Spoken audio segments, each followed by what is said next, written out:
thank you very much to the organisers for the opportunity to come and talk to you today about what I believe, and I'm sure you believe and know, is a very, very important issue in the context of many things that you are involved in, and that is around safe food.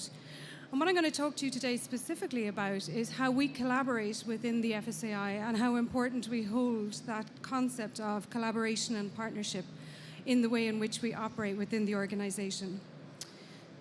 So we launched our strategy for 2016-2018 at the end of July this year, and we did that following a significant and substantial consultation with a number of different stakeholders. And Dirk is going to help me here with the technology, because I just have a little video of the strategy, and unfortunately the sound isn't quite working.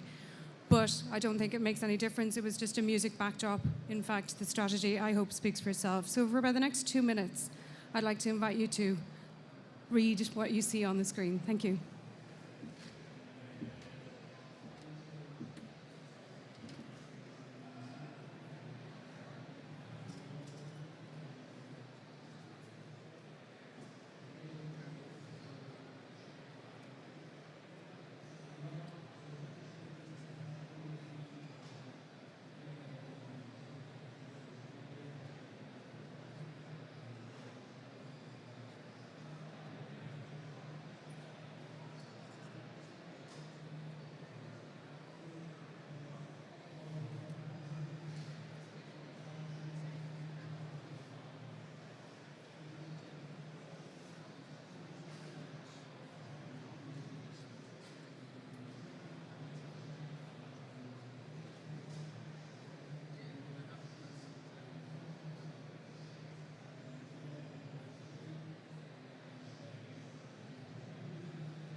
And we really do hope that you will join us on the journey that we are about to embark on. The organisation has been in operation for almost 17 years, and it is recognised worldwide as being a very, very good organisation, an organisation with a lot of expertise, and an organisation that works very well within the Irish system that we have, and indeed globally. And it was recognised in 2013 by the OECD as being joined first as an organisation that has a leading food safety system in place and governs a food safety system, and we share that joint first place with Canada. But you will have seen through the little video that there's a number of words in there that I hope resonate, particularly with this presentation, around collaboration, around partnership. But we fully recognize the fact that we can't deliver on our vision in isolation. Therefore, collaboration and partnerships are key to how we do our jobs. As you can see from the mission, it's first and foremost about protecting consumers, but we can only do this, again, by leading a collaborative food safety community to continuously raise food standards and create a culture of excellence. And just to recap a little bit on the goals, and as I said, we have 5 goals, but underpinning all of these goals, there are a number of key objectives which we've outlined in our document, which you can actually download from the FSAI website. In fact, I'd encourage you to go to their website, because in fact we have a huge amount of information there on the publications that we put into the public domain, indeed all of the activities that we're involved in, and a huge amount of information around the legislation and any new developments that are coming down the tracks. But key to, again, delivery of all of our goals is around collaboration. I just wanted to take a moment to show you what our governance structure within the FSAI is, because this is important, because this sets the context of what it is we can do and how we can collaborate and with whom. So we report into the Minister of Health, which is into the Department of Health, which may be different to some other countries around the world who may report into Ministries of Agriculture, for example. The Minister of Health appoints the FSAI board, a board that is appointed through a very robust and transparent process to state boards. And we're advised also by the Scientific Committee, which is a statutory committee set up under the legislation. And we're also supported by the Food Safety Consultative Council, and Una is actually on the Food Safety Consultative Council, who's the next speaker. I report then into the board, and indeed we have a number of different parts within the organisation, from corporate affairs, enforcement policy, risk management and regulatory affairs, audit investigations, and food science and standards. And I'm sharing this with you because it just shows you the level of activities within the organisation, but indeed also points you in the direction of where we may need to collaborate in specific areas. So first and foremost, our significant collaboration is in the scientific domain, and we have a scientific committee set up, as I said, which has 3 standing committees, one around chemical safety, one around biological safety, and we also have one in public health nutrition, and we can set up ad hoc groups if we need to look at specific issues. But this scientific committee has 15 scientists who are Irish-based scientists who are internationally recognised for their work, and they can support the work, the science of the FSAI. But then we look to include additional scientists with special expertise in the area of chemical safety, biological safety, and public health nutrition. So overall, we have access to about 60 scientists, and indeed we can grow that network quite substantially. They do all of this pro bono for the state. They don't get paid, apart from a contribution to their travel and subsistence costs. But in fact, this is one mechanism by which we collaborate very, very carefully and closely with the scientific community, because everything that we do within the Food Safety Authority has to have a science base to it. All our risk assessments are science-based risk assessments. Our risk management decisions are based on our risk assessments, which are science-based. I wanted to outline a number of the partnerships that we have within the organisation. Some of these are very formal partnerships that we have to set up within the context of the FSAI Act and our role in enforcing food legislation. And so we have a number of service contracts with a number of different organisations. So effectively, we're the central competent authority for the enforcement of food legislation. And we do that in collaboration under service contract with the various different other arms of the state who have a competency in the area of food safety, including the Health Service Executive, the Department of Agriculture, Food and the Marine Institute, the National Standards Association of Ireland, the Local Authority Veterinary Service, and the Sea Fisheries Protection Authority. Effectively, what this gives us access to is a number of food safety inspectors who come from very different disciplines, who come from very different organisations with very different management structures, but they all have one goal, and that goal is food safety. That is their first and foremost priority when they are going out and inspecting food businesses like those that you are responsible for. And our job is to make sure that that's as seamless as possible, a food safety inspection system. And we're doing an awful lot of work around looking at how we can maintain and develop consistency within that inspector to make sure that if you're a food business that is operating in a particular county and you have another premises in another county, that inspection that you have from that inspector is actually consistent. And of course, every organisation, whilst we have formal mechanisms for collaborating and partnership and developing partnerships, we have a number of memorandum of understanding that we currently have in place. And at the moment, we have memorandum of understanding signed with Safe Food, which is the consumer organisation that is responsible for advocating food safety to the consumer. The LOCS agency, which is an agency that's north of the border, where we have a memorandum of understanding about making sure that we have an enforcement role around those water bodies that are in that area. We have an MOU with Borduschi Customs and Revenue, and also the Environmental Protection Agency.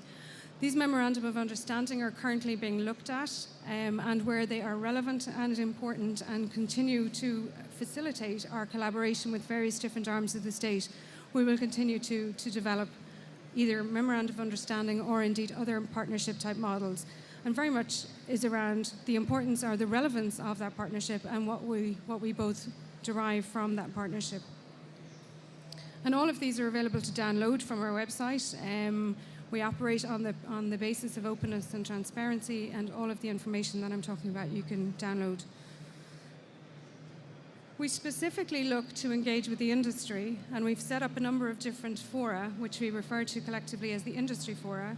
We've broken them up into a number of different groups within the food industry. So we have the Retail Forum, the Food Service Forum, the Artisan Forum, and the Mollusk and Shellfish Safety Forum.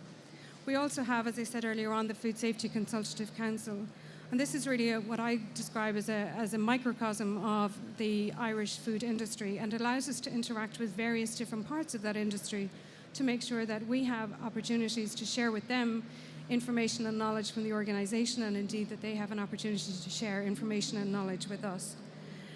These fora meet about 3 or 4 times a year, and again, the agenda and the minutes are published on the website. But they're a great mechanism for us to be able to communicate with the various different actors within these particular sectors, and indeed also to understand the challenges that they're facing on an everyday basis.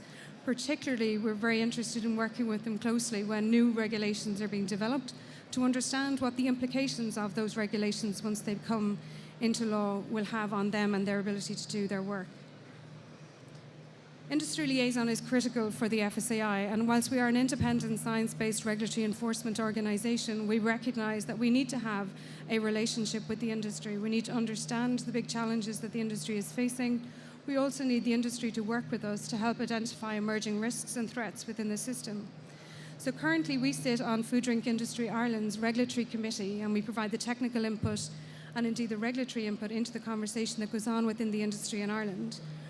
And this year, because of the environment that we're working in, the very complex regulatory environment, the complexity and length of the supply chains across the globe, we are setting up an Emerging Risks and Threats Forum.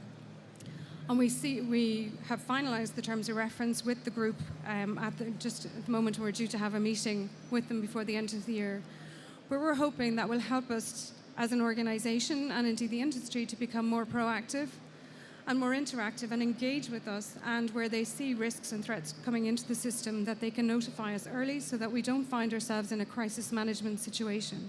We always want to get ahead of the issue rather than being reacting to the issue. That said, we react to about 600 food safety incidents right throughout the year. And that number is increasing over the last number of years, and you can say, well, either that's because we have more inspections, we have better monitoring and surveillance programs, or indeed we have better technology and we can do better analytics.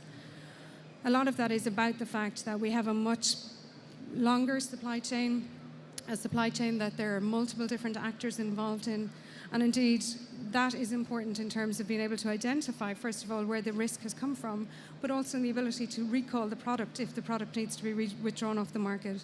But I have to say that our relationship with the industry is a very, very good relationship, and one of the things that came out in our consultation with the industry was, in fact, that the industry trusted us. I'm not too sure how many countries you would be in where industry would trust the regulator. We have a very good relationship with them, albeit that they recognise that we have an independent role and that they're very clear about what our role is, but they engage with us on the basis that we will adapt and be balanced in terms of how we enforce the legislation. And first and foremost, without any doubt, we will always apply what they refer to as the precautionary principle, but it is about protecting consumers first and foremost, and where we believe there is an issue with consumers, then we will make sure that we take the appropriate action. This is the premise upon which I base a lot of my considerations around who to collaborate with and who to go into partnership with. I believe if you bring the appropriate people together in constructive ways with credible information, they will create authentic visions and strategies for addressing shared concerns of the organisation or the community. But it falls short of what's really necessary, and that's action. And sometimes we're very good at talking, we're very good at collaborating, we're very good at engaging and coming up with an agreement about how we might work forward. But really where the rubber hits the road is about what it is you're going to do, what action are you going to take. And I borrowed this slide from somebody, and I've used it many, many times. I've adapted it for many different presentations, but core really to the rationale for why we would collaborate is around we have access to resources. So we within the FSAI have significant resources available to us. I have a staff of about 90, many of whom are scientists with PhDs. I have a lot of technical expertise. I have a lot of data analysts as well. But indeed, we don't hold all the data within the FCI. That data is held outside of the organisation. Indeed, the information is held outside of the organisation. Many of the people are outside of the organisation.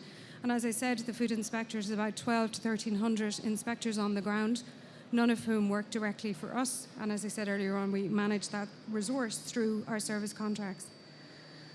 And indeed, it also gives us access to new knowledge, information, research, new science, which can underpin our risk assessments. Innovation is core to why also we would collaborate, because there are innovations that will emerge as a result of conversations and discussions and engagements that we will have with our various different partners. Innovations we haven't thought of, nor should we even be in a position to think of, because we don't have all of the answers. But what we do have is a responsibility to make sure that we at least engage with the appropriate people in order to make sure we can get value from that collaboration. It's about risk mitigation as well. The more people you engage within a conversation, the better chance you have of proactively managing the risk, or indeed removing the risk before it becomes a crisis. And of course, the one place that we don't want to be in is in a crisis situation. That said, we do have protocols in place that allow us to manage a crisis when one comes upon us. And I think it would be fair to say that the next crisis is probably not a case of if, it is a case of when. And this is why I believe it's really, really important for you within the food industry that you take food safety seriously. And one of the commitments we have within our strategy is around developing a network of advocates and champions for food safety. We want food safety to be a priority within every food business. So every time you produce a product, that you do it in the safest possible way. That's your legal obligation under the legislation. But indeed, it's also very important for every operator within the food supply chain, business to business or business to consumer, that you take that responsibility seriously. It is also about having influence. It's about having influence in those conversations that may set policy, that may set the trajectory for the future.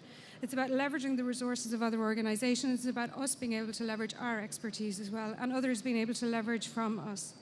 And indeed, it's about reputation. We have a reputation as being very, very good at what we do. We always have to be mindful of your reputation and make sure you don't do anything to damage it.